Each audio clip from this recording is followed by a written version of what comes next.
आखिर ऐसा क्यों होता है कि जब हम लोग पूरे एजुकेशन सिस्टम में बीए, एमए, एमफिल, पीएचडी और बहुत से लोग पोस्ट डॉक करने के बाद भी समाज में जब नॉलेज फैलाने की बात आती है, जब ज्ञान बांटने की बात आती है, ज्ञान शेयर करने की बात आती है, तो हम बहुत पीछे रह जाते हैं।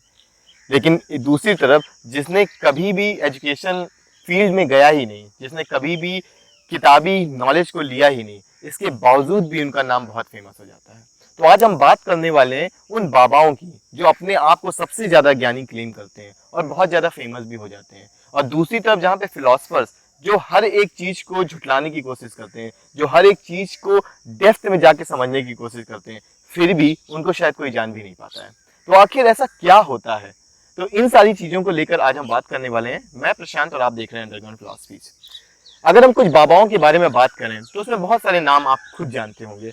रामदेव का नाम आप जान रहे हैं, राम रहीम की आप नाम जान रहे हैं, सदगुरु का नाम जान रहे हैं, आसाराम का नाम जान रहे हैं, और अभी नए हाल ही में जिनको फिलॉसफी के ग्रुप में भी ऐड किया गया है, आदित्य कुमार बिष्ट, जो उत्तर प्रदेश के सीएम भी है। वहीं दूसरी तरफ एक और भी बाबाओं का खेमा है, या फिर हम कह सकते हैं जिनको हम लोग इंटेलेक्चुअल ट्रेडिशन में डाल के देखते हैं। ओशो का नाम आप जानते ही होंगे। दूसरी तरफ आप कबीर का नाम देख रहे हैं, रहीम का नाम देख रहे हैं। दोनों भी एक सेंट के तरीके भी रहे। तो आखिर दो तरह के बाबा जो हुए हैं उनमें क्या अंतर है, और ये कैसे फिलोसफर से बहुत ज्यादा अलग हो जाते हैं? अगर आप इनमें से जो मैंने पहली लिस्ट बताई, रामदेव हो, सदगुरु हो, आसाराम हो, इन सब का अगर आप बैकग्राउंड देखें, आखिर ये कैसे वर्क करते हैं, तो आप देखेंगे इन सभी के पास एक बहुत बड़ा लैंड है, इन सभी का अपना एक बिजनेस है, इन सभी के प्रोडक्ट्स हैं जो उन्हीं के बिजनेस के तौर पे चलते हैं।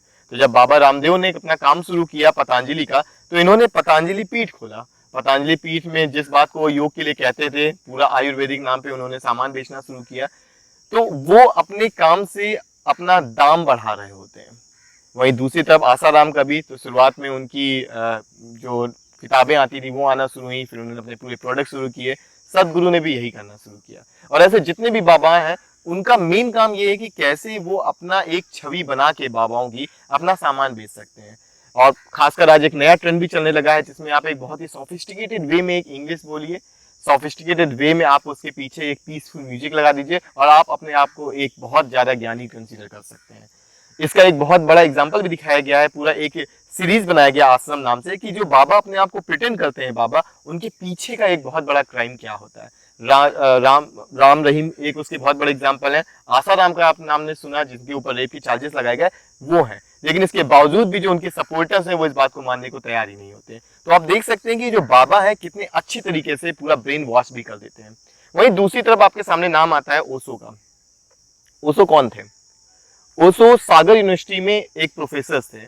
असिस्टेंट प्रोफेसर के बाद जब वहां पे रीडर एक पोस्ट होती है एकेडमिक सर्किल में, जब उसकी पोस्ट निकली उन्होंने उसके लिए अप्लाई किया, और उनकी जगह पे किसी एक ऐसे ही दूसरे असिस्टेंट प्रोफेसर को सिलेक्ट कर लिया गया। ये बात उनको बहुत चुभ गई कि आखिर मेरी समझ, मेरी अंडरस्टैंडिंग इतनी होने के बावजूद भी मुझे रीडर की पोस्ट क्यों नहीं दी गई।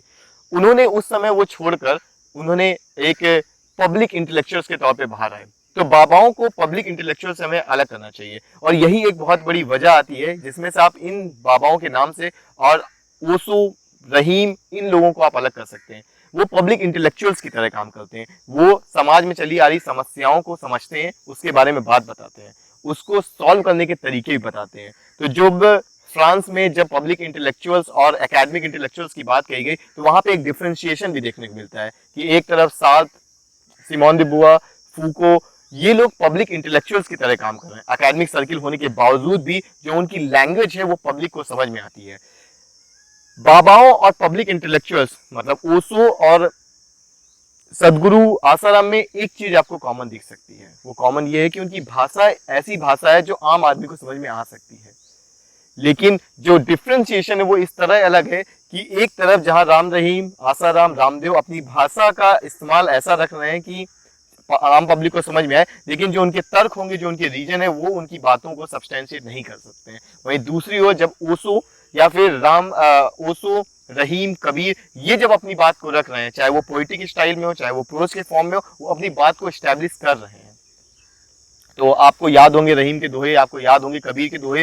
ये सब एक ऐसी चीजें बता रहे हैं जो बहुत समय से चली आ रही रूढ़िवादी प्रक्रिया, जो बहुत समय से चली आ रही ऐसी प्रैक्टिसेस जो इंसानी होने पे सवाल खड़ा करते हैं, जो इंसान होने को अंडरमाइन करते हैं, उन सबको क्वेश्चन करते हुए आ रहे हैं। इन सब के बावजूद जहां पे दोनों तरफ लोग फेमस हुए, चाहे वो हम पब्लिक इंटेलेक्चुअल्स की बात करें, ओशो, रहीम, कबीर, या फिर दोनों दूसरी तरफ रामदेव, सदगुरु, ये लोग, अंतर ये है कि एक तरफ पूरा ढोंग रचा जा रहा है जिसमें आपको पहले लिस्ट के लोग समझ में आएंगे जो आपको सिर्फ बाबा ज्ञानी होने का एक छलावा रचते हैं, एक बहुत बड़ा पर्दा लगा दिया गया है जिसके आधार पर ये अपना बिजनेस एक्टिवेट कर रहे हैं। और सबसे बड़ी इसमें दिक्कत वाली बात ये आती है कि जो दूसरे पब्लिक इंटेलेक्चुअल्स हुआ करते थे, ओशो, रहीम, कबीर के, ये खत्म हो चुके हैं। और इसके बाद जो दूसरा एक पहलू आता है वो है फिलोसफर्स का। हम जैसे लोग, बहुत से लोग जो बीए कर रहे हैं फिलोसफी में, जो एमए कर रहे हैं, जो पीएचडी कर रहे हैं, इनके लिए सबसे बड़ा काम ये बन गया है, जो इनको एक सिस्टम में ढाल दिया गया है, जो इनको एक बाउंडेशन रख दिया गया है, वो इस तरह से है कि आप पीएचडी कर रहे हैं तो आपको 2 पेपर पब्लिश करने हैं, आपको इंटरनेशनल कॉन्फ्रेंस में जाना है। इसका मतलब क्या है कि आप अपनी बात को केवल उसी सर्किल में दिखाना चाहते हैं जो उस सर्किल में ऑलरेडी हैं, यानी फिलोसफर्स केवल फिलोसफर से बात करेंगे। एकेडमिक फिलॉसफी की सबसे बड़ी दिक्कत यही हो गई है कि एकेडमिक फिलॉसफर्स आम जनता से बात नहीं करना चाहता है। अगर सबसे पहला मीनिंग ऑफ लाइफ की बात करें तो अरिस्टोटल बात कर रहा है, अगर हम दूसरी जगह इंडियन फिलॉसफी में बात करें तो शंकराचार्य बात कर रहे हैं, चाणक्य बात कर रहे हैं इकोनॉमिक्स में। ये पब्लिक इंटेलेक्चुअल जो हमसे जुड़े हुए सवाल है वो हमसे बात कर रहे हैं। आखिर ऐसा क्या होता है कि पब्लिक इंटेलेक्चुअल्स जो फिलोसफर्स हो सकते हैं वो एक ऐसी भाषा का इस्तेमाल नहीं कर पाते हैं जो आम आदमी की भाषा हो। भारत में एजुकेशनल लैंग्वेज का जो गैप है, जो आजकल एक नया एलिट क्लास आ रहा है, नया एलिट क्लास का मतलब ये है कि जिसकी लैंग्वेज इंग्लिश है, सोफिस्टिकेटेड है, जो आम भाषा से बहुत दूर है।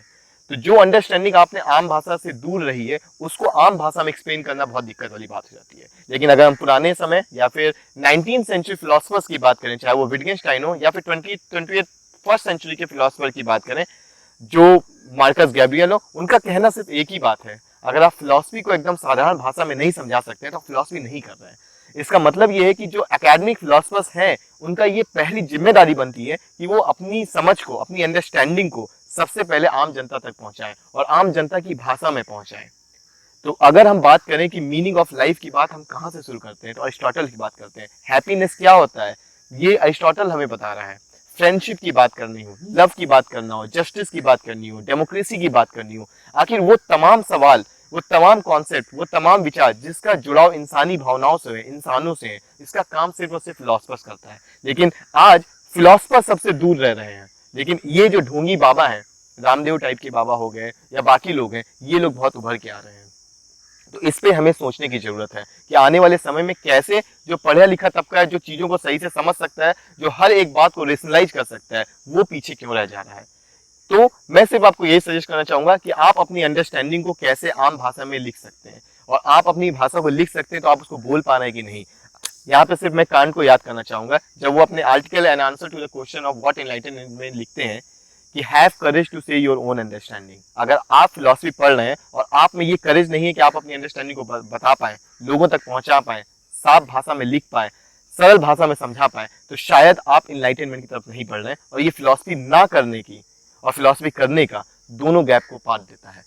इसका मतलब ये है कि आप अगर फिलॉसफी कर रहे हैं तो आपके अंदर ये करेज होना चाहिए कि आप अपनी अंडरस्टैंडिंग को साफ सरल भाषा में लोगों तक पहुंचा पाइए, और ये आपकी नैतिक जिम्मेदारी भी बनती है। क्योंकि अगर आप किसी भी एक एकेडमिक इंस्टीट्यूट में पढ़ रहे हैं तो समाज का एक बहुत बड़ा पैसा आप पे लगा है, समाज की एक बहुत बड़ी जिम्मेदारी आपको दी गई है, और खत्म करने के बाद ये आपकी जिम्मेदारी बनती है कि आप समाज में जाके उस अंडरस्टैंडिंग को बता रहे हैं या नहीं। आप तो सवाल ये हो गया है कि क्यों हम इन बाबा के द्वारा बताई गई बातें जो सिर्फ और सिर्फ उनके बिजनेस को आगे बढ़ा रही है, उसको हम क्लैरिफाई कैसे कर सकते हैं। ये आप तमाम फिलोसफर्स की जिम्मेदारी है। तो मैं आपसे ये उम्मीद करता हूं कि आप इस बारे में सोचेंगे और आप अपनी अंडरस्टैंडिंग को एक बहुत साधारण सी भाषा में अपने आसपास तमाम लोगों को बता पाएंगे। आप देख रहे थे अंडरग्राउंड फिलॉसफी, मैं प्रशांत।